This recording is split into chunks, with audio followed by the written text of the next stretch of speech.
Segmenti rrugor i cili lidh qytetin e Vlorës me fshatrat Nart-Zvërnec, por edhe me manastirin e Zvërnecit, është kthyer tashmë në një pistë vërtet garash. Për shkak të shtrirjes së këtij segmenti rrugor në një vit të drejtë, kjo ka bërë që ai sot të kthehet në një pistë garash, kryesisht përgjatë orëve të mbrëmjes. Aty çdo mbrëmje kryesisht, por nuk mungojnë as në orare të ndryshme të ditës, qarkullimi me shpejtësi i 10 automjeteve, shpeshherë duke garuar mes tyre e në shumë raste duke garuar edhe me kohën.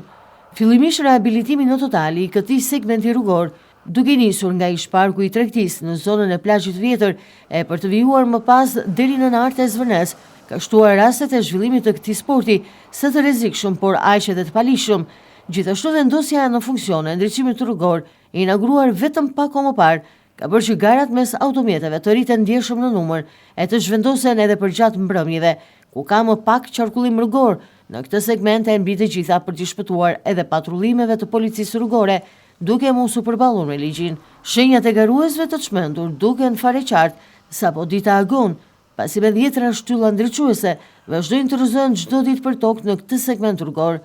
Shtylla ndriçimi të dëmtuara, të thyera mes përmes e shumë të tjera të cilat kanë dalë jashtë funksionit, duke përfunduar për tokë, konstatohen përgjatë gjithë gjatësisë së këtij segmenti. Kjo për shkak se automjetet me shpejtësi të lartë, duke humbur kontrollin, dalin nga rruga duke përfunduar pikërisht në zonën e pyllëzuar, si rrjedhojë e shpejtësisë ato marrin përpara shtyllat e ndriçimit rrugor apo edhe pemët e llojit pish, duke dëmtuar në këtë mënyrë jo vetëm pyllin e sodës, por duke bërë që ndriçimi rrugor në këtë zonë çdo ditë më tepër të dalë jashtë funksionit. Ndërkohë që megjithëse janë pronë e bashkisë, ku dëmin sigurisht do ta paguajë për zvendësimin e tyre, Bashkia e Vlorës, Policia Bashkiake nuk merr asnjë mas për frenimin e këtij fenomeni,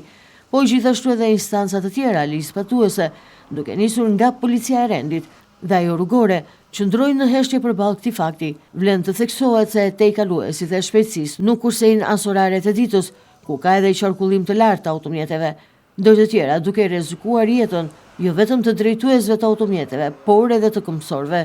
Shumë nga këto raste bëhen edhe nën hundën e organeve ligjzbatuese, të cilat sigurisht në shumë raste tolerojnë edhe aty ku nuk duhet.